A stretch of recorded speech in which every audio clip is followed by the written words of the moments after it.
Olá, olá, pessoal. Bem-vindos a mais uma live do nosso escritório. Já estamos aqui convidando e deixando a doutora Flávia entrar.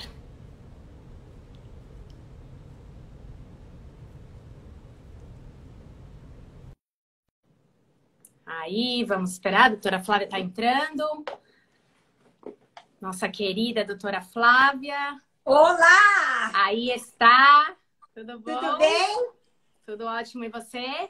Tudo bem, tudo em ordem. Obrigada por mais uma vez fazer a sua participação aqui maravilhosa.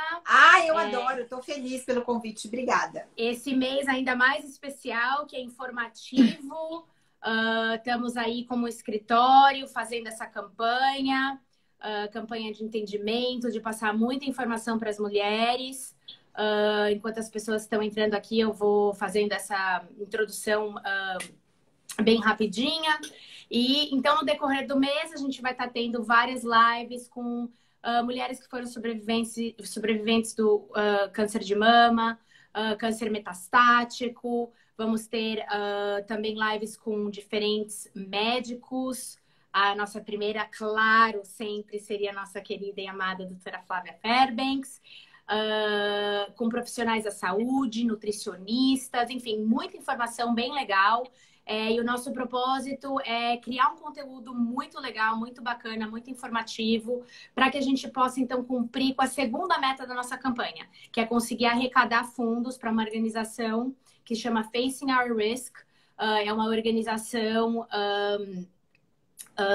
que a arrecadação que eles têm vai 100% para pesquisa de câncer, principalmente o que está relacionado com câncer genético. Não só de mama, como de ovário e outros cânceres hereditários. Então, essa é a nossa campanha. Agradecemos já a doutora Flávia, todas as pessoas que obviamente estão participando, todas as pessoas que estão assistindo. Para quem está entrando agora, a gente tem um link de doação que está até na própria live. Na live passada, a gente já conseguiu arrecadar. A nossa meta é $2.500. Nós, como empresa, estamos cobrindo $1.000. Então, eu estou começando com uma meta de $1.000, mas como a gente já está quase lá, vai ser 2.500 e eu tenho o meu goal, enfim, se eu conseguir mais isso, vai ser maravilhoso. Então, essa é a nossa campanha. Agradeço a todas as pessoas que estão aí entrando, que estão assistindo. E, de novo, a gente tem aqui a doutora Flávia Fairbanks, que é, enfim, uma médica realmente fora de série, extraordinária. Obrigada. Ela é dona da clínica FemCare em São Paulo. Então, para vocês, principalmente que estão no Brasil, nos assistindo, é um excelente contato, porque, claro, ela atende no Brasil. E, no nosso querido idioma, ela vai conseguir passar todas essas informações para a gente. Então, vou deixar agora que você se apresente, Flávia, e aí a gente começa aqui com as nossas perguntas relevantes e informativas. Bem-vinda. Bom, muito obrigada, Elora. Primeiro, é um prazer enorme estar com vocês. Eu fico curtindo aí todas as ações, as celebrações. Eu imagino que muitas das pessoas que estão assistindo aí são clientes de vocês, que eu vibro com a festa que vocês fazem, com o sucesso que vocês conseguem para eles. Então, super parabéns. Acho que é contagiante essa situação de lutar e conseguir, né? Ainda mais quando o sonho é vinculado aí a essa permanência nos Estados Unidos, que vocês fazem tão bem. Mas eu acho que o meu maior mérito agora é falar que nós somos amigas e que, na verdade, eu te conheço desde que você nasceu. Então, é uma amizade de uma vida inteira. Muito gostoso conseguir fazer essas coisas profissionais agora, porque nunca deu para imaginar, né? Você tendo feito uma carreira no exterior e direito, e eu fazendo medicina em São Paulo, e que algum dia a gente pudesse ter um projeto profissional junto. Então, é super gratificante, fico muito feliz. Bom, o que eu faço? Então, realmente, como você falou, eu sou ginecologista e obstetra aqui em São Paulo. Eu trabalho primordialmente no Hospital das Clínicas, onde eu faço as pesquisas na Faculdade de Medicina da USP. E faço uma parte privada no consultório, que é a Clínica FemCare, como você comentou, que fica pertinho do Hospital Sírio-Libanês aqui em São Paulo.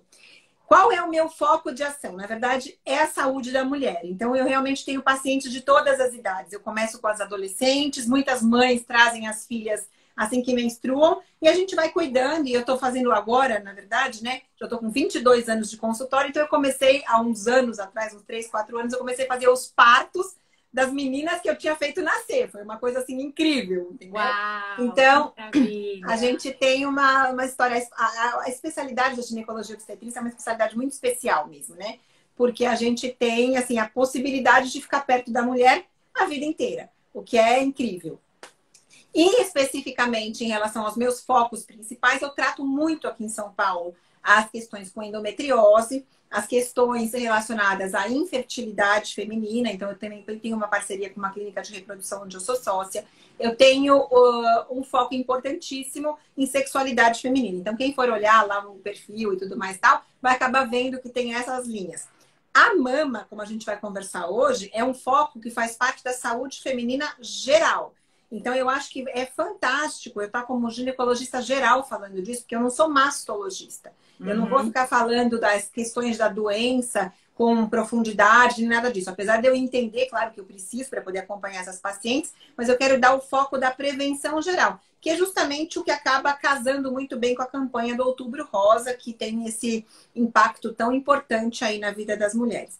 Então, acho que para introduzir o que nós vamos conversar, eu acho que é mais ou menos isso. E eu acho que a gente tem algumas perguntinhas para ir respondendo que vão fazer aí o caminho da nossa entrevista.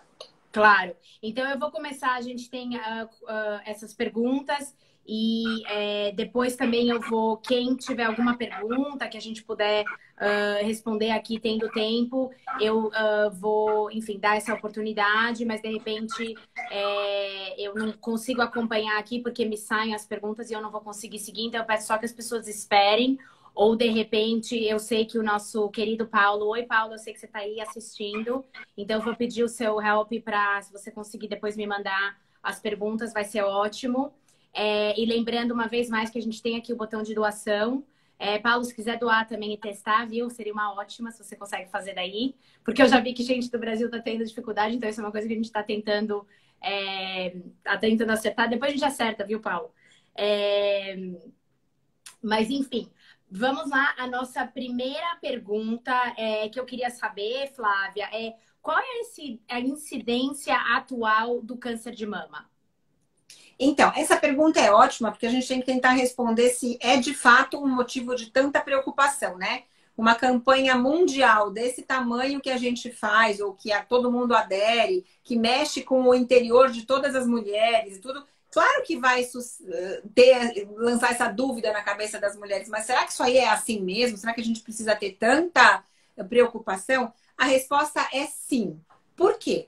Porque a gente sabe que, estatisticamente, como aumentou muito a expectativa de vida das mulheres, fundamentalmente pelos avanços da medicina, das ciências da saúde em geral, a gente imagina, isso não é uma imagem só brasileira, mas é internacional, dados comprovam, que 1 a cada 8 mulheres ao longo da vida vai ter câncer de mama. Ou seja, uma incidência acima de 10%. Claro que a gente vai conversar muito de o que é o câncer de mama, como é que isso funciona e tal, mas é alto. Então, muito é um motivo de preocupação. A ponto de ter sido lançada essa campanha, agora ela já está com mais de 10 anos, e ter um impacto de tamanha importância. O mundo inteiro, nessa época, se sensibiliza. Eu falo que, para mim, na verdade, a gente tem alguns meses no consultório onde a gente trabalha muito, classicamente. A gente vai contar até para ficar um assunto um pouco mais leve. Então, para vocês terem uma ideia, a vida da obstetra é assim. A gente, por exemplo, nunca marca... Aqui no Brasil, né? A gente nunca marca férias para novembro. A pessoa fala, mas por que não marca férias para novembro? Porque é 9 meses pós-carnaval. A gente trabalha muito, entendeu? Então, tem muito parto em novembro. Sempre tem muito parto em novembro. A gente tem alguns meses que tem umas particularidades. E especificamente em outubro é o mês do peso na consciência. Quando vem essa campanha... minha ginecologista.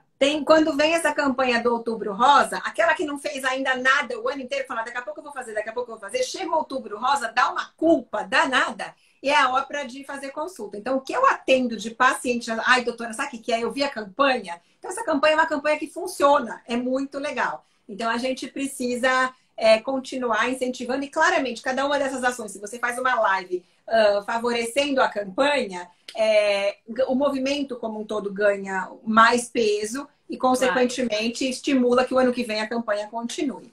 Bom, então, se uma em cada 8 mulheres pode vir a ter câncer de mama, o que a gente vai fazer com essas mulheres, né? Nada melhor do que dar um cuidado assistencial adequado. A melhor coisa que a gente poderia oferecer seria a prevenção primária. O que é prevenção primária? Seria se eu soubesse algum mecanismo real e seguro que evitasse a ocorrência do câncer de mama. Como, por exemplo, se tivesse uma vacina. Que mulher não ia tomar uma vacina se existisse uma vacina? Olha, toma para você não ter câncer de mama. A população do mundo inteiro tomava essa vacina contra o câncer de mama. Mas não existe. Então, esse termo da prevenção primária, a gente não tem. Não tem nada que eu possa falar para você, tome esse remédio que você não vai ter câncer de mama. Ou faça essa coisa, ou coma essa comida que você não vai ter câncer de mama. Consequentemente, a gente tem que trabalhar com um conceito que chama prevenção secundária, que significa ficar de olho na saúde, fazer os exames periódicos, ficar fazendo um acompanhamento ginecológico sem falhar, para que, se por acaso eu tiver o diagnóstico de um problema mamário, que até possa ser um câncer de mama, eu pegue esse problema o mais precocemente possível.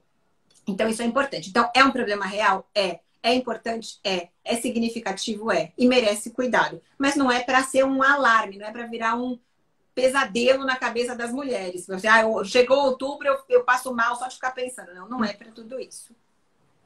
Sim, mas claro, é um motivo de muita preocupação mesmo. E uma das, aliás, das primeiras coisas que eu aprendi, inclusive na primeira live que eu fiz na terça-feira, com uma menina fantástica, a Mayra. Enfim, ela foi assim um caso, realmente eu falo pra ela que, tipo assim, eu achava que ela era batalhadora, hoje eu já acho que ela é um milagre andante, porque realmente o caso dela é uma coisa assim, foi realmente bem específico, e ela me falou essa estimativa, né, de 1 em 8, e eu fiquei alarmada, porque é um número muito grande, né? Muito assim, grande. É uma coisa realmente eu não sabia. Então, assim, fico, na verdade, não que eu, né, mas você confirmando isso realmente é uma coisa, assim, mais ainda preocupante, né? Então, de verdade, é um motivo para preocupação, como você falou, e explicou tão bem. E me fala uma coisa, Flávia, e quais os fatores de riscos que são verdadeiros? Porque, como tudo, a gente tem o que é verdadeiro e o que é falso. Vamos falar sobre os verdadeiros. Sim, então o que está comprovado? As pessoas vão até achar curioso, mas o principal fator de risco para câncer de mama é sermos mulheres. Como assim? Existe a doença nos homens.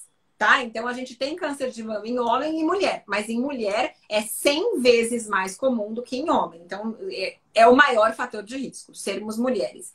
Na sequência, quais são as coisas, para a gente falar em fator de risco, a gente tem que dividir bonitinho. Fatores que são hereditários e os fatores não hereditários. Então, falando nos fatores hereditários, seriam aqueles que são passados geneticamente, através das gerações. Quais são reconhecidos e quais são reais? Seriam as mutações genéticas relacionadas a câncer de mama. As mais comuns, as mais conhecidas, são as mutações dos genes BRCA1 e BRCA2. BR de breast cancer mesmo. Breast cancer 1, breast cancer 2. Bom, o que acontece? O que são esses genes? Se você tiver esse gene, você certamente vai ter câncer de mama? Não, mas aumenta muito a chance. É como, por exemplo, aconteceu aquele caso da Angelina Jolie. Lembra que ela foi fazer a adenomastectomia preventiva? Por quê? Porque ela fez um exame de sangue, e isso é possível fazer, identificou a presença da mutação nesses genes. Por que ela foi fazer esse exame? Porque ela tinha inúmeros casos na família de câncer de mama e câncer de ovário. Consequentemente, ela se submeteu a esse teste genético, enquanto ela não tinha nenhum tipo de doença. Veio positivo esse teste e ela preventivamente resolveu fazer a cirurgia para evitar que acontecesse. Então, esses são os fatores hereditários. Mas, eles são os mais importantes? Não. E isso a gente precisa desmistificar na população, porque é muito desesperador a situação que a pessoa fala assim: não, eu não tenho problema de ter câncer de mama porque não tem nenhum caso na minha família. Esse é o maior erro que as mulheres cometem. Porque só 15% dos cânceres de mama tem caso na família. Ou seja, 85% dos cânceres de mama não tem caso na família. É uma questão individual. Então, às vezes, a pessoa descuida de olhar para sua mama porque ela não tem o caso da família. Então, isso é um baita de um erro. Quando tá? ela Então, tem um risco muito maior, porque é 85% versus 15%, né? Exatamente. Então, a gente tem. Se você tem caso na família, você tem que ficar duplamente de olho. Claro, porque esse caso da sua família pode ter sido um caso esporádico, que aconteceu porque aconteceria, ou às vezes é um caso genético que você até pode ter herdado, por exemplo, essa mutação, e aí você tem um risco maior.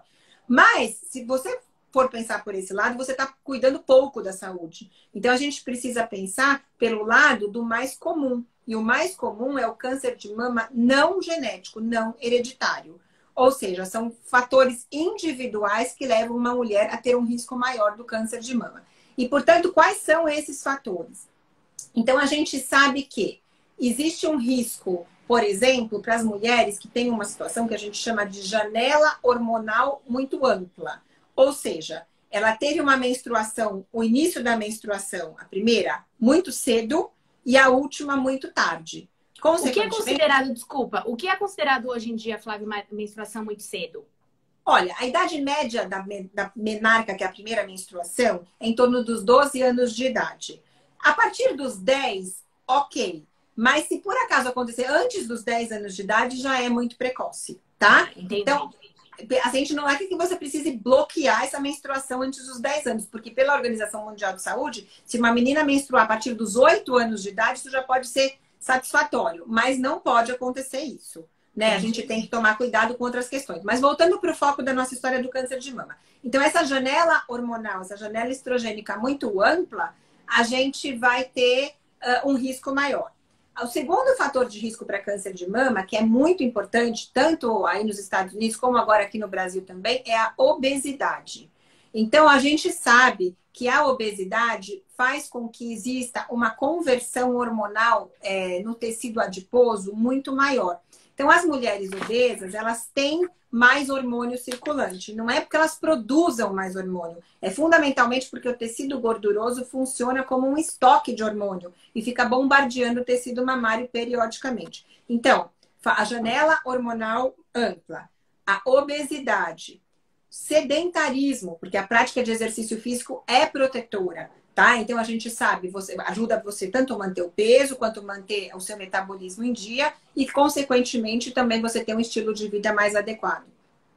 Existe um risco importante para as mulheres que estiverem fazendo um uso errado da reposição hormonal. Então, por exemplo, fazer reposição hormonal é bom? É bom, tem mulheres que precisam, merecem, mas tem que ser feito com cuidado. Não pode fazer uma reposição hormonal e não olhar para o tecido mamário. Esses estudos já foram publicados há bastante tempo e mostram que pode ter um risco se você tomar hormônio e não olhar adequadamente para a sua mama.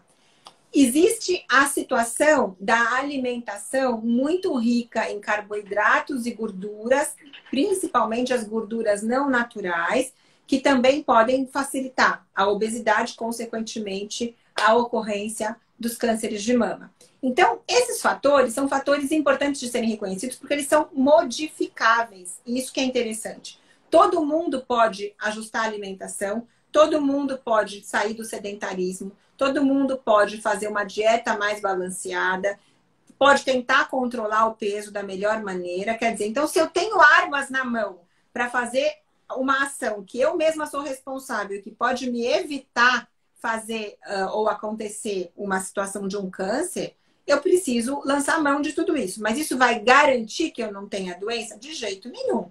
Porque todos aqueles outros fatores genéticos, dados e tudo mais podem ainda estar presentes. E às vezes o risco não tem como ser evitado. Entendi. Então, janela ampla, obesidade, sedentário e alimentação inadequada. Alimentação adequada, ou seja, menos carboidratos e gorduras.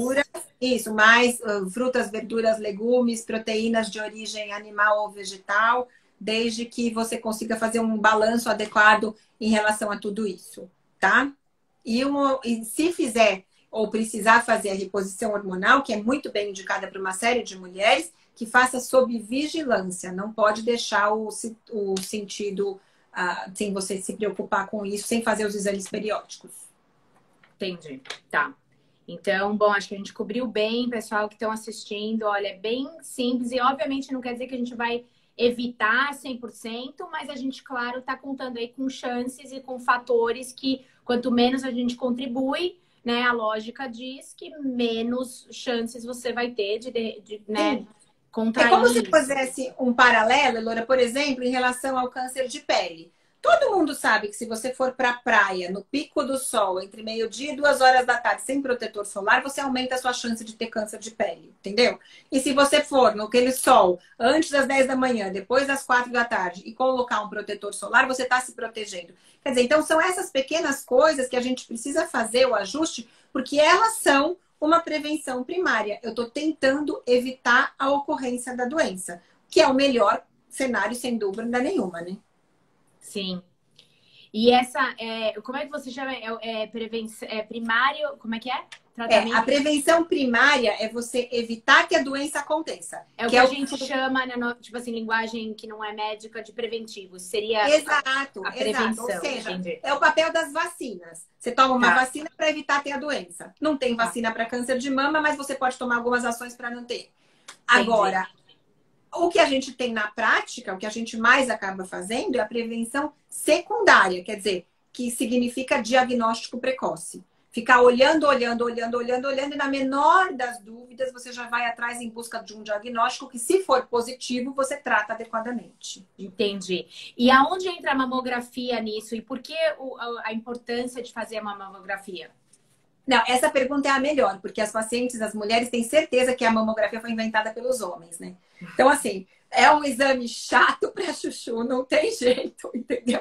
Todo ano eu tenho umas discussões com os pacientes no consultório e falam assim: doutora Flávia, não inventaram nada mais moderno, pelo amor de Deus? Aí você fala assim: olha, ainda não temos essa novidade. Então, será possível que, de fato, as mulheres precisam fazer a mamografia, aquele exame que, né, coloca na máquina, espreme a mama, emite uma radiação? Será que ele é tão importante assim? De novo, a resposta é sim, ele é extremamente importante. Por quê? Porque ele é o único método, dentre todos que a gente tem, e depois eu vou falar os outros, que detecta as microcalcificações na mama. E a presença das microcalcificações é o primeiro sinal que você pode encontrar de uma suspeita de um tumor maligno da mama.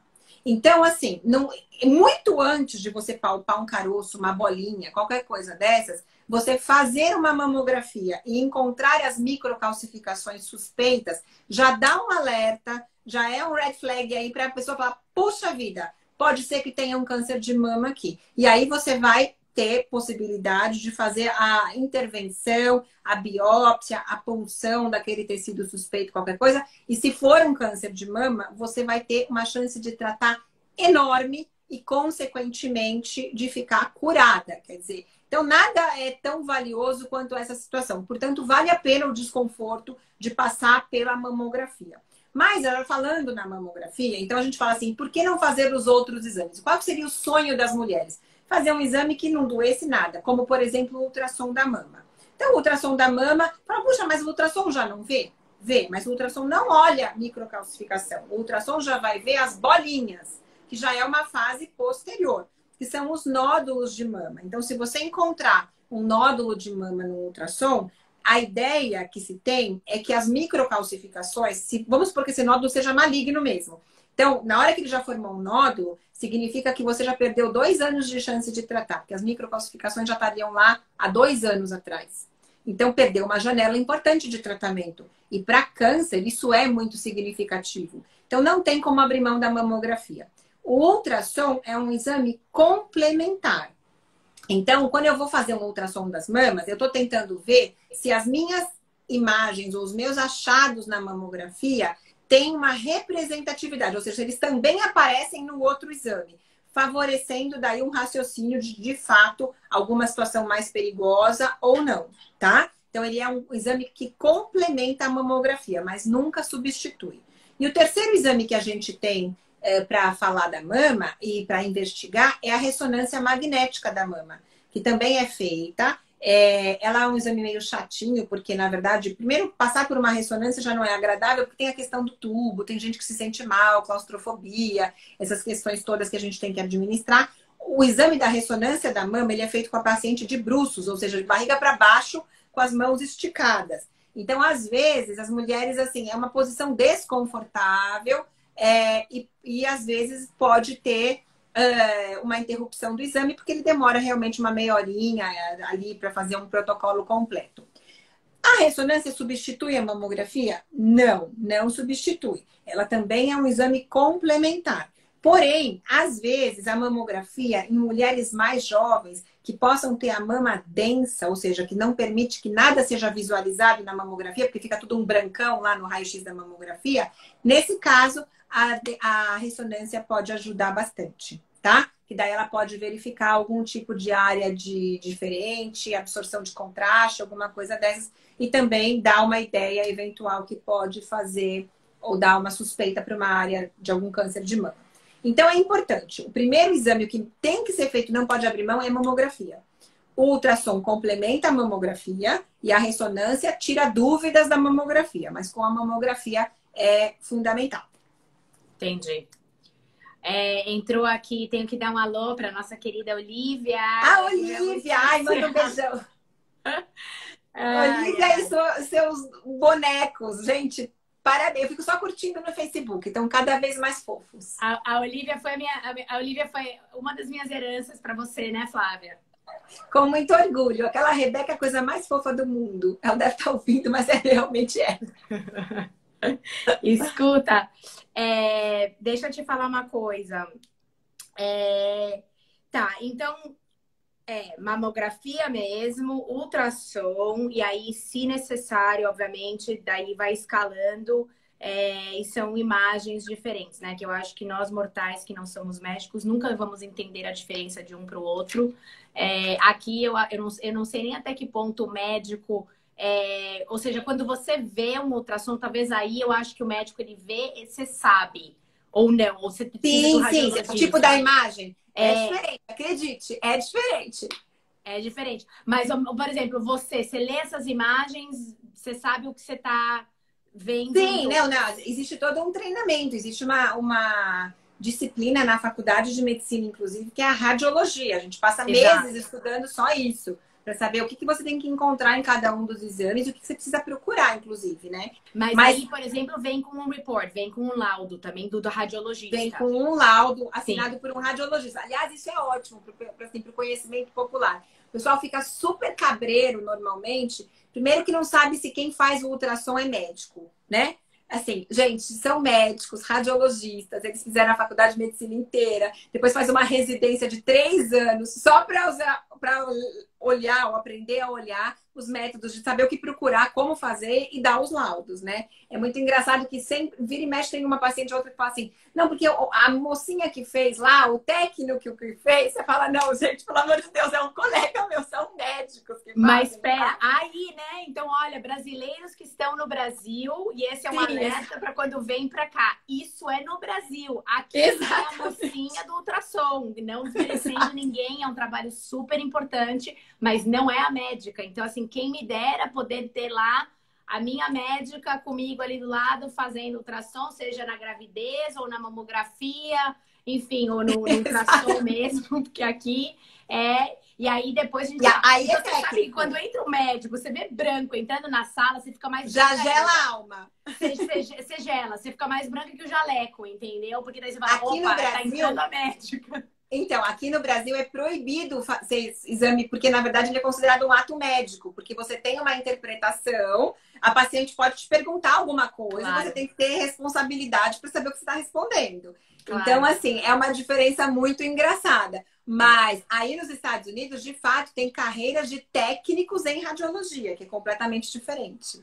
E é claro que não são eles que dão os laudos, mas daí você pergunta para o técnico, ele fala assim, tem que esperar o laudo. Aí você fica... Exato. Fica com a dúvida. Exatamente. Enfim, uma das diferenças. Acho que depois a gente vai ter que fazer uma live, ó. Depois do outubro, a gente vai ter que fazer uma live de diferenças Na medicina. na Lá e atuação aqui. médica. Eu como palpiteira e você como médica aí, fechou? Pode ser, perfeito. Tá bom. E escuta, tá. Então, tendo esse exame, o preventivo, que é super importante, como a gente já falou, se for feito o diagnóstico, o que que daí é feito nesse momento? O que que pode ser feito?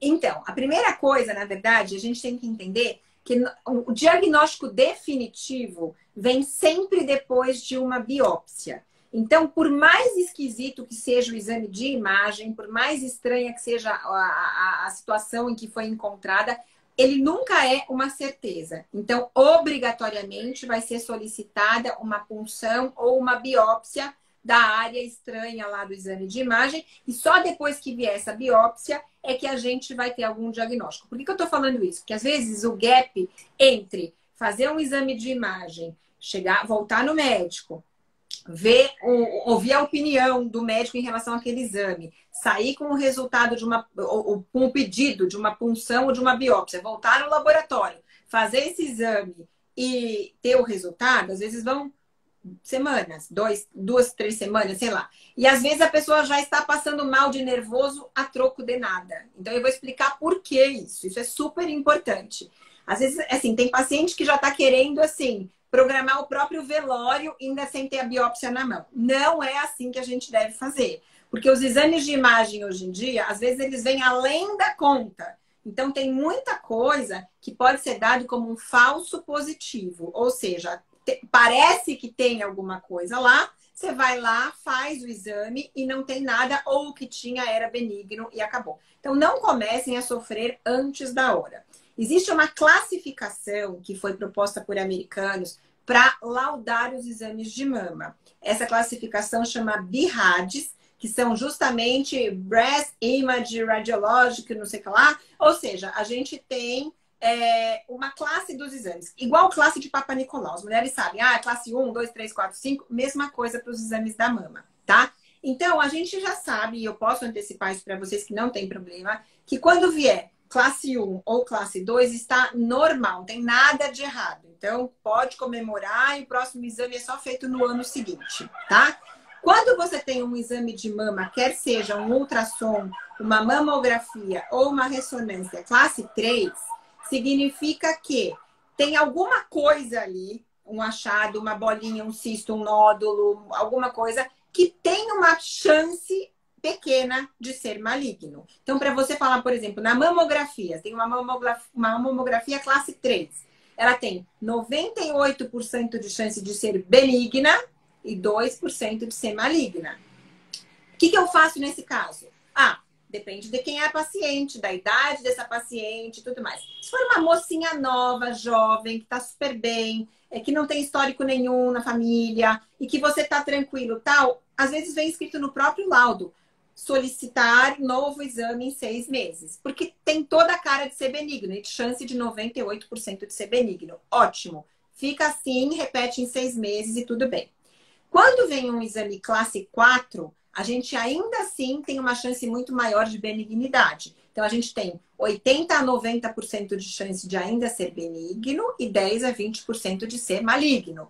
Mas, classe 4, a gente já fica um pouquinho mais atento. E aí, dependendo de quem for a paciente, da idade, do aspecto, ou eu peço para repetir o exame, por exemplo, numa outra fase do ciclo menstrual, para ter certeza que não eram os hormônios que estavam interferindo naquele laudo, ou a pessoa vai receber uma orientação de fazer uma punção ou uma biópsia, porque eu tenho 10% a 20% de chance de ter algum problema maligno naquela mama. E quando a chance ou a classificação vem classe 5, ele já tem uma chance maior de malignidade do que de benignidade. Mas ainda assim pode ser benigno. Então isso é importante, porque as pessoas começam a sofrer demais antes da conta. Então lembrar que os aparelhos evoluíram muito, que a chance da gente encontrar achados que antes nem eram significativos tem sido cada vez maior. Isso na medicina a gente chama de exame falso positivo. E, consequentemente, a gente tem que orientar, tem que ter cabeça no lugar, ter calma e aguentar ainda vivo esse período até sair o resultado da biópsia. Não adianta infartar no meio do problema, que depois vem um resultado benigno numa pessoa que não está mais entre nós. Portanto, vamos ter paciência para aguentar tudo isso. Claro. E, aliás, você falou agora de uma... E eu vi que tinha uma pergunta, eu tô tentando acompanhar aqui. Eu vi que tinha justamente uma pergunta, acho que era exatamente com... Especificamente falando da ressonância, se... qual é a chance... Acho que ela estava perguntando justamente do falso positivo. Então, eu acho Sim. que é mais ou menos isso que você está cobrindo, mas não sei se é uma coisa que, de repente, você acha que vale a pena dar uma expandida, assim, sei lá, qual é a chance, o que pode Então, acontecer. dependendo, a gente não sabe exatamente o caso, mas dependendo da idade e da fase do ciclo menstrual, às vezes a mama está numa fase muito responsiva e ela absorve muito contraste e dá uma área de distorção. E isso é um falso positivo. Então, tem que ter paciência. Se vier uma ressonância, vamos supor que ela tem mamografia e ultrassom normais, e por algum motivo X foi fazer uma ressonância e veio uma área estranha, tem que pensar, primeiro, tem lógica isso? Ah, não, ela tem uma área estranha, mas porém tem a mãe, a irmã e a tia com câncer de mama. Bom, peraí, pode ter um fator familiar, alguma coisa, vamos valorizar. Ou não, ela foi fazer uma ressonância por nada e aí achou uma área estranha, mas ela tem mamografia normal, ultrassom normal, tudo normal. Calma, espera um tempo e repete o exame. Dá para pensar desse jeito. Entendi. E Flávia, voltando um pouquinho e a gente vai, acho que a gente vai ter tempo suficiente para abrir, de repente, aqui para perguntas. Então, quem tem pergunta e queira aproveitar, ou tá com muito medo de Covid, não tá querendo sair, ou não se assustou ainda com a campanha, não marcou a sua consulta com a sua ginecologista. Se não tem ginecologista, agora já tem, porque não há melhor que a doutora Flávia, da Clínica Frontier. Pacientes que estão aqui segundamente podem atestar isso. Pacientes que saem daqui dos Estados Unidos vão direto no seu consultório de buscar. E você sabe que eu vou te contar um negócio? A gente tem que ficar orgulhoso aqui. Olha, tem pouca coisa no mundo que a gente acha que o Brasil ainda é melhor que os Estados Unidos. Mas nesse contato médico-paciente não tem igual. Vocês sabem disso, né? Não tem. Então... Porque aqui então, o contato médico é justamente isso. Nossa, putz, entrou o cara na sala de ultrassom porque a técnica não achou o que saiu no mamograma. Entendeu? Exatamente. Ou, tipo, aí, não é o nosso contato aqui, tanto que eu até brinco, assim, eu falo que aqui eu quase confio mais nas enfermeiras do que nos médicos, tipo, porque quem tá lá mesmo no hands-on, né, tipo assim, com o paciente mesmo, são muito mais as enfermeiras. E isso, tipo, eu vi aqui... Com a minha segunda filha aconteceu isso. O médico falou: olha, não, pode ir para casa, tranquila, você tá longe, 36 semanas, nada vai acontecer. A enfermeira ficou caladinha, o médico saiu, ela falou assim: olha, não é por nada, mas se eu fosse você, eu não iria muito longe esse fim de semana. Isso era numa quinta, o garoto nasceu no sábado de madrugada. Então, tipo assim... Então, imagina se tivesse longe. E sabe o que foi interessante, Flávia? Que ela falou, vendo aqui, olha como são as coisas, ela falou, vendo aqui o seu histórico, porque obviamente a Antonella tinha nascido prematuramente com 34 semanas, ela falou, detalhe, eu já estava com contração. Tipo assim, claro que elas estavam super longe, mas a própria, acho que a enfermeira falou assim, ela, claro, não falou nada na frente dele, mas ela falou, se eu fosse você, eu não iria muito longe. Tipo, então, é o que eu falo, é uma coisa assim, é muito louco. Então, de verdade, eu acho que quem tá no Brasil realmente tem que... Não, tem um quem privilégio. Vem pra cá tem esse choque, assim. Então, eu vou até colocar, eu vou até agradecer. Ó, a Olivia tá falando que é uma super obstetra, ela que é uma super paciente. Ela seguiu todas as minhas recomendações. E o Leandro tá colocando aqui que é o melhor obstetra. Eu fiz o parto do filho dele, mas ele é um baita plástico. O povo que é louco pra fazer plástica, também não tem cirurgia plástica igual a do Brasil, desculpa, mas não tem mesmo, entendeu? Concordo. Então, é assim, pode, assim... Outra super recomendação. Vou aproveitar, deixa. Se ele faz cirurgia de implante, de mama, ou reconstrução, alguma coisa... O Leandro é um colega fantástico. Leandro, se você quiser fazer uma live para suportar aí, para ajudar aí a nossa campanha, com o maior prazer, porque acho que definimos que os médicos aqui, talvez... E tem um outro médico que está aqui, que talvez vai escutar e não vai gostar muito do que a gente está falando, ou outras que vão eventualmente estar nas lives não vão gostar muito, mas tudo bem, a gente Vamos lá, então, doutor Leandro, se você pode me adicionar, eu com certeza eu vou, e ó, a Flávia pode atestar, ela me conhece antes de eu nascer, então ela sabe que eu sou pidona, Peço mesmo, temos que ir aí em prol da causa. E, doutor Leandro, vai ser o primeiro homem, porque só tem mulher fazendo essas lives, viu? Então, olha, sinta-se muito honrado, viu? Mas vai ser um grande prazer.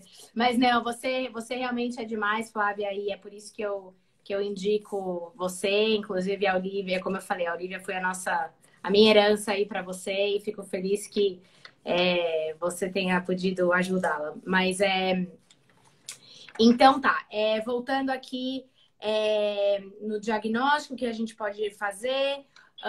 Fala um pouquinho, Flávia, da prevenção, porque isso é outra coisa. Ok, vamos fazer exame self-exam, né? Tipo assim, desculpa, você tem que ser médico para saber o que é errado, o que não é. Porque assim, tudo é caroço dentro do tecido do peito. Sim. Não tem como que você distingue? Tem alguma dica? Tem alguma coisa que às vezes também isso é uma coisa que eu tô vendo, às vezes não é só o caroço, às vezes pode ser uma coisa mais. Então, assim, fala um pouquinho, ajuda a gente a entender o que a gente pode, de fato, realisticamente falando, não sendo uma médica, um médico fazendo o exame, como você consegue detectar isso? Exato. Então, na verdade, o que a gente tem de importante? Primeiro, é difícil mesmo, tanto é que as sociedades de mastologia não recomendam o autoexame como um método de prevenção. Claro que todo mundo tem que conhecer o próprio corpo, pelo amor de Deus, lógico. E qual é a fase melhor para fazer isso? No período pós-menstrual, para as mulheres que ainda menstruam, porque a mama desincha, você consegue palpar melhor e tudo mais. Então, a minha dica para as pacientes, porque essa é uma pergunta que é sua, mas que é de toda a população. Eu falo assim, olha, vamos no consultório, um momento, sei lá, qualquer, num período pós-menstrual, eu palpo, tudo mais, tal, eu falo, olha, esse aqui é o seu basal. Se tiver assim, tá normal. Aí a pessoa volta para casa naquele dia, tomando banho, porque facilita com o sabonete e tal. Passa lá, bom, então deixa eu tentar gravar que isso aqui tá normal. Então, se tiver assim, tá normal, ok. Todos os meses depois da menstruação, vale a pena você dar uma olhada com um pouquinho mais de cuidado. Mas é aquilo que a gente falou, isso é prevenção? Não é. Porque quando você sentir um caroço lá, para vocês terem uma ideia, o médico treinado encontra os nódulos que têm mais ou menos 1 centímetro de diâmetro. Que, como eu já falei, que é um nódulo que pode, por exemplo, aparecer também no ultrassom e tudo mais tal. E que ele já passou do período da microcalcificação da mama há 2 anos. Então, ele não pode ser prevenção. Não posso perder 2 anos em risco oncológico. Isso é muita coisa, tá? Mas, para uma situação geral, é bom para a gente conhecer o próprio corpo. Então, pós-menstrual, para aquelas que ainda menstruam, depois de uma avaliação do dia que você foi no seu ginecologista, que ele falou, olha, sua mama tá normal, você chega em casa, bom, se ele falou que tá normal, assim é normal, aprende o que é o normal. E sempre dá uma olhadinha, o que fugir daquele período lá pode ser diferente, você conversa com o médico, volta lá, agora eu achei uma coisa assim, é normal ou não é?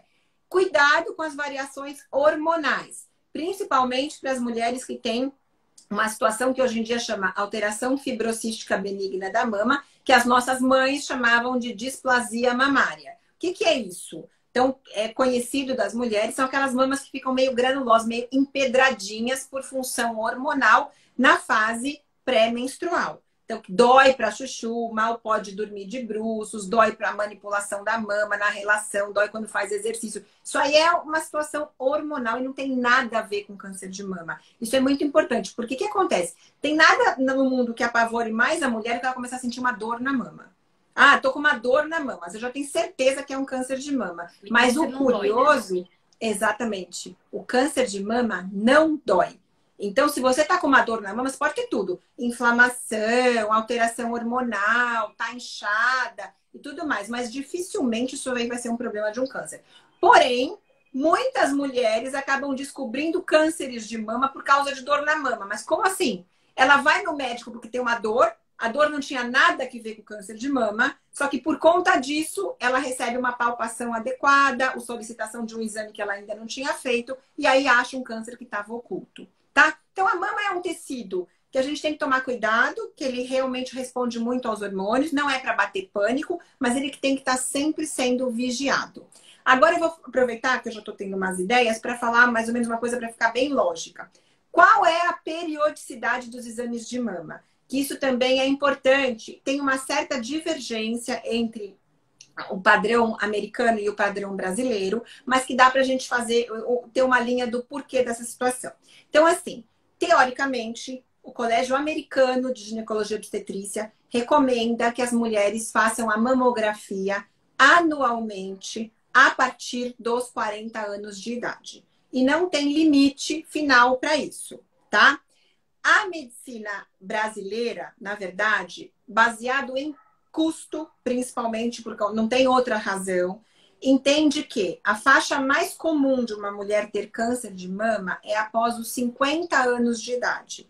Então, para o serviço público, lembrando que aqui a gente tem o SUS, então todas as normas eles têm que ser abrangentes para todo mundo. Então, se eles ditam uma norma, tem que valer para o serviço público e para o privado. E por motivo financeiro, e porque entende-se que o maior risco é depois dos 50 anos de idade, o SUS cobre as mamografias anuais entre os 50 e os 69 anos de idade, tá? Então, toda mulher nessa faixa pode ir ao posto de saúde, ela vai ter sua mamografia garantida. E o que faz dos 40 aos 50 anos? Na grande maioria das mulheres que têm acesso à medicina privada, ela já vai receber o pedido da mamografia também. Mas, se ela não tiver nenhum fator de risco, por exemplo, não tem obesidade, não tem sedentarismo, não tem caso de câncer na família, é uma pessoa que se cuida pra caramba e tudo, dos 40 aos 50 anos de idade, essa mamografia pode ser feita até a cada 2 anos.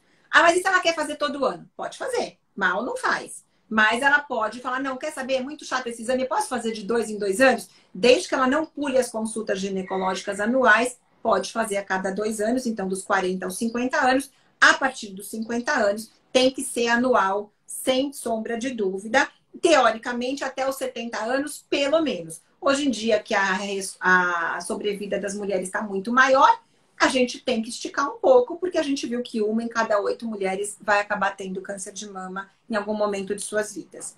Lembrando, para não tentar substituir esse exame, não adianta querer só fazer ultrassom. Ah, posso fazer 1 ano mamografia, 1 ano ultrassom? Não pode, não substitui, tá? Outra coisa que eu acho que eu acabei não respondendo para você, quando você me perguntou, tá bom, fez o diagnóstico, faz o quê? Eu falei muito do pré-diagnóstico, né? Da gente ter cuidado com os falsos positivos e com os exames. Mas vamos supor que foi lá, fez o exame, fez a biópsia e veio o câncer de mama de verdade. O que faz? No primeiro momento, a gente vai fazer um encaminhamento ou uma consulta com o mastologista, que é o especialista nessa área. Essa área não é para ser tratada pelo ginecologista geral, tá? Então precisa ir para um especialista. O mastologista, quando recebe essa paciente, ele vai fazer, na certeza, já que tem uma biópsia falando que tem um câncer de mama, ele vai fazer uma situação que a gente chama de estadiamento. Então eu preciso saber que grau é esse câncer de mama no organismo. Se ele é um câncer localizado só na mama ou se ele já é um câncer metastático, que vai mudar completamente a conduta. Vamos pensar no mais comum, que são porque faz os exames, então que são os cânceres localizados. E aí essa paciente vai submeter-se a um procedimento cirúrgico, na enorme maioria das vezes, então começa o tratamento pela cirurgia. Essa cirurgia pode ser mais restrita, que é a quadrantectomia, só tira o quadrante afetado da mama, ou ela pode ser uma cirurgia completa, com a remoção mesmo da mama, na dependência do quê? Da relação entre o tamanho do nódulo ou do tumor com o volume mamário. Então, isso é bem claro também, bem estabelecido na medicina. Se essa proporção for superior a 20%, a gente precisa fazer uma cirurgia ampla, tá? Se eu tenho um tumor de 1 centímetro numa mulher que usa um sutiã 38, ele já é quase maior que 20%. Se eu tenho o mesmo tumor de 1 centímetro numa mulher que usa um sutiã tamanho 48, a proporção é muito menor, dá para fazer uma cirurgia mais conservadora, tá? Outra coisa que vai ser visto, se tem o comprometimento dos gânglios. Lembrar que os gânglios da axila são os primeiros a serem comprometidos. Então, se tiver gânglio comprometido, vai precisar fazer um esvaziamento ganglionar, que é um comemorativo ali da cirurgia. Se não tiver o gânglio comprometido, nitidamente, esses gânglios vão ser testados no intraoperatório, que a gente chama de uma técnica que chama linfonodo sentinela, tá? Então é super importante porque preciso saber se de fato não tem doença nos gânglios ou se tem doença nos gânglios para optar ou definir se vai ou não tirar os gânglios da axila e assim por diante. Na sequência, tendo sido optado pela cirurgia, tendo sido feito o estudo do linfonodo sentinela, a gente vai pensar se tem chance de já fazer uma reconstrução plástica naquele momento.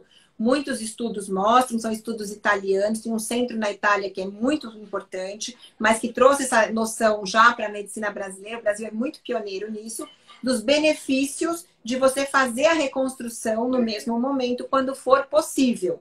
Por quê? Porque psicologicamente é muito importante para a mulher enfrentar as próximas etapas depois. Então, é legal fazer a reconstrução no mesmo ato, se isso for possível. Até a medicina pública aqui no Brasil, o SUS garante a reconstrução no mesmo momento, tá? Então, vale a pena fazer isso. E na sequência, passado o evento da cirurgia, vai ser avaliado se vai ser necessário fazer quimioterapia, radioterapia e hormonioterapia. Quem que faz quimioterapia? Sempre que a gente tiver evidência de doença à distância. Então, precisa. Tem suspeita de metástase, comprovação de metástase, faz quimioterapia. Quem que faz radioterapia? Sempre que a cirurgia tiver sido conservadora. Então, se ela fez só a retirada de um quadrante, eu tenho que garantir que o tecido vizinho não tinha nenhuma célula sobrando lá que não foi vista. Então, ela faz a radioterapia.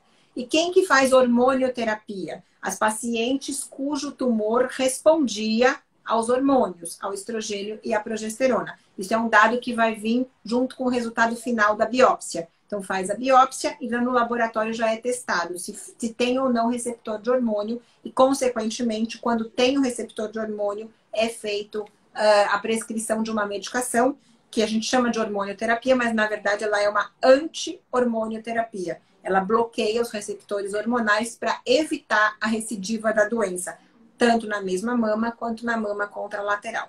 Então, pode ter uma mulher que só fez a cirurgia e acabou. Resolveu o problema, porque era um tumor muito pequeno, porque não tinha gânglio na axila, porque não tinha mais nada e vida que segue. Pode ter uma mulher que vai fazer a cirurgia e precisa da quimioterapia, precisa também da radioterapia e pode precisar até da hormonioterapia. Então, depende de quem é a paciente e do que foi aquele tumor. Portanto, assim, quando a gente fala câncer de mama, parece que é a mesma coisa. Todo mundo sempre tem alguém. Eu conheço alguém que teve câncer de mama. Mas, na verdade, é um nome muito amplo para uma série de doenças diferentes, que podem ter diagnósticos e podem ter resultados terapêuticos totalmente diferentes. Entendi. Você é o máximo para explicar mesmo. Olha, as suas pacientes, que são suas pacientes, elas têm que ter assim, tem que estar no céu, porque você é a tipo de médica, Flávia, que você deveria estar só dando aula, dando palestra. Você faz também, né? Mas é que além de médica, a doutora Flávia é também super mulher. Então ela é super médica, super palestrante, super professora, super tudo, né? É sim. E todo mundo tá vendo que conhece. Você sabe que eu tô falando de verdade. Ô, Flávia, tá. Nossa, o papo é muito bom, mas a gente tá quase aqui acabando, mas eu tenho uma pergunta. Então, assim, só retomando rapidinho. Então, no Brasil, por exemplo, as suas pacientes, você recomenda, claro, você vai olhar a paciente como indivíduo como um todo. Mas o normal aí no Brasil são também os 40 anos ou é esses 50? Sim, 40 não. Paciente de consultório, 40 anos, a gente começa, com certeza. Entendi. Tá? Entendi. Na medicina pública que não tem espaço ainda para isso. E aí, a partir dos 40 é anual?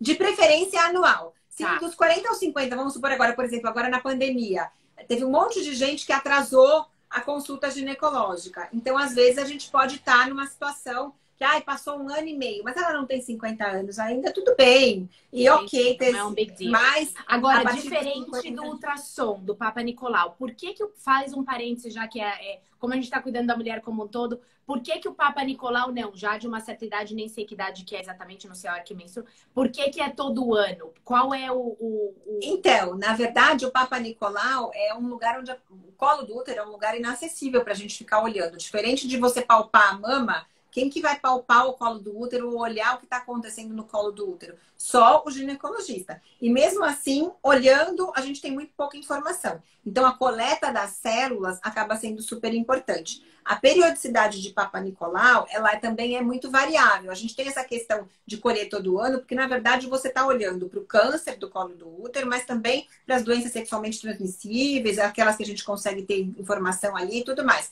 Mas, se for falar estritamente da prevenção do câncer do colo do útero, se você tiver um Papa Nicolau normal em um ano, colheu no ano seguinte, ele continua normal, e você não mudou nada dos seus fatores de risco, que são outros, não tem nada que ver com os fatores de risco de câncer de mama. Então, aí, para colo do útero, são presença do HPV, múltiplos parceiros sexuais, início sexual muito precoce e tudo mais. O que a gente faz daí? Então, se tiver tudo bem, um tá normal, o outro tá normal e nada na sua vida mudou, você pode colher até a cada 3 anos. Então, a gente não precisa ficar desesperado daí que não colheu. Mas a boa prática, quando a gente tem acesso, a gente faz a consulta anual, já colhe que você vai ver bactéria, secreção vaginal, presença de alguma outra lesão e assim por diante.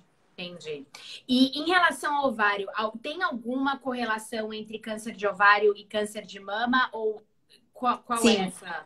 Então, aqueles mesmos genes que a gente fez no começo, a pesquisa, que é a mutação do BRCA1 e BRCA2, também são responsáveis pelo câncer de ovário. Então, essa linha hereditária existe. Tanto é que na presença de uma mutação desses genes, quando a pessoa faz o exame e vê que tem a mutação, ela tem que discutir com o oncologista a prevenção do câncer de mama e do câncer de ovário. Lembrando que todos os avanços que a gente tem para o câncer de mama, detecção precoce, altas taxas de cura se for descoberto precocemente, tudo, câncer de ovário é totalmente diferente. A gente sabe, enquanto médico, que câncer de ovário é um câncer que você torce para não acontecer. Porque ele é muito mais difícil de tratar. Normalmente ele é diagnosticado numa fase muito mais avançada, com chances de sucesso menores. Então, a gente fica bastante preocupado. Então, se tem a presença da mutação genética, tem que ficar com 3 olhos em cima do ovário. Porque o ovário a gente não tem meio que a prevenção que tem-se com a mama. Com a mamografia, não. O ovário, na verdade, o câncer de ovário, ele aparece como normalmente como um cisto no ovário com umas coisas sólidas dentro. Então, a gente fala de um cisto complexo. Então, é esquisito ao olhar e a gente tem um diagnóstico mais tardio, porque muitas vezes ele é um achado de exame. A pessoa não está sentindo nada. Quando começa a sentir alguma coisa, o negócio já está bem mais avançado. E aí, agora, o que eu acho importante para a gente terminar com uma coisa positiva é falar que, assim, por exemplo, a semana passada eu atendi no consultório 2 pacientes muito jovens, porque tem um grupo de oncologistas de um hospital super renomado aqui em São Paulo que acaba me mandando muita paciente. Você vê, uma tinha 31 anos fazendo um tratamento de câncer de mama e a outra tinha 28 anos fazendo um tratamento de câncer de ovário. E as duas vieram por 2 questões importantes. Uma foi para fazer congelamento de óvulos antes de entrar na quimioterapia, porque a quimioterapia pode deixar essa paciente infértil depois, não é todo mundo que fica, mas tem um risco elevado. E a outra, que já tinha tido uma cirurgia do câncer de ovário, ou seja, já tinha perdido os ovários muito novinha, 28 anos, veio para fazer uma restauração da parte uroginecológica, porque ela estava indo muito bem no tratamento e ficou só com algumas sequelas de secura vaginal, falta de vontade de ter relação e tudo mais. Então, hoje em dia, tem tratamento para tudo isso. Quer dizer, ter um câncer não é nada agradável, tem que enfrentar um tratamento difícil, um tratamento longo, desafiador para a família inteira, para o paciente e para a família. A gente sabe que todo mundo sofre muito, mas os resultados têm sido tão bons que até os próprios oncologistas começaram a se preocupar com outras coisas. Bom, eu vou deixar a pessoa bem, mas deixar a pessoa bem não significa que porque sobreviveu ao câncer vai comer o pão que o diabo amassou dali para frente. Não, aí a gente começa a ter agora muitas técnicas e muitos estudos para restaurar a qualidade de vida dessas mulheres, até da parte de beleza, estética, sexual, para voltar a se sentir bem. Então tem muitas sobreviventes, eu achei muito legal quando você falou que vai fazer as lives com as sobreviventes, mas na verdade, assim, tem gente que vai voltar a ter uma vida normal, ou muito próxima do normal, o que é o mais legal dos avanços aí da medicina. Sim, com certeza. Flávia, como sempre, é um prazer, dá pra gente ficar aqui. Bom, eu com certeza como curiosa, te amolo já no telefone, te amolaria, seguiria amolando na live, tipo, de todos os jeitos. Mas eu sei que a gente vai cair aqui daqui 2 minutinhos, então queria te agradecer uma vez mais por toda a informação. Falar que a doutora Flávia Fairbanks tem o seu consultório que chama Clínica FemCare. Ela está em São Paulo, ela é maravilhosa, como vocês puderam ver aqui. E te agradeço muito por ter participado, por toda essa informação maravilhosa. Essa é a primeira de muitas lives que a gente vai estar fazendo aqui no escritório durante o ano, durante o mês, desculpa, em prol da campanha do Outubro Rosa, com fins de trazer informações novamente importantes, preventivas, e também conseguir arrecadar fundos para a organização Force, que foi a organização que a gente está arrecadando durante essa campanha. Eu sei que algumas pessoas tentaram doar aqui e não conseguiram. O link de doação também vai ser colocado, ou já foi colocado no nosso Stories e vai estar no nosso Instagram. Então, quem não conseguiu fazer aqui, porque acho que está tendo alguma coisa com cartão do Brasil, com coisa do Brasil, que eles estão averiguando. Mas, enfim, dá para as pessoas doarem. E qualquer coisa, segue a gente no escritório, que querendo participar, com certeza a gente vai conseguir fazer isso acontecer. E, Flávia, te agradeço muito. Muito obrigada por todas as informações. Eu que agradeço. E parabéns pela iniciativa. Melhor ainda, a live vai estar gravada. Então, vai ficar aqui no nosso canal. Você também vai ter acesso a ela, querendo passar aí do teu lado. Porque, vou reproduzir. Acho que a gente falou de bastante coisa legal para ajudar a divulgar também vocês e o trabalho fantástico que vocês fazem. Não substitui a ida ao ginecologista, óbvio, mas pelo menos a gente está deixando aí, acho que informações aí um pouco... de repente mais densas e mais específicas, que pelo menos para os curiosos ou para quem precisa dessa informação realmente vai ter esse acesso. Então a gente vai estar gravando a live e vou deixar agora você seguir a vida da mãe, da super mãe. Vamos lá, função mamãe mode on. Um beijo enorme. Beijão para todo mundo, para você também, tá? Um beijo. Beijo, Loura. Tchau, tchau. Tchau.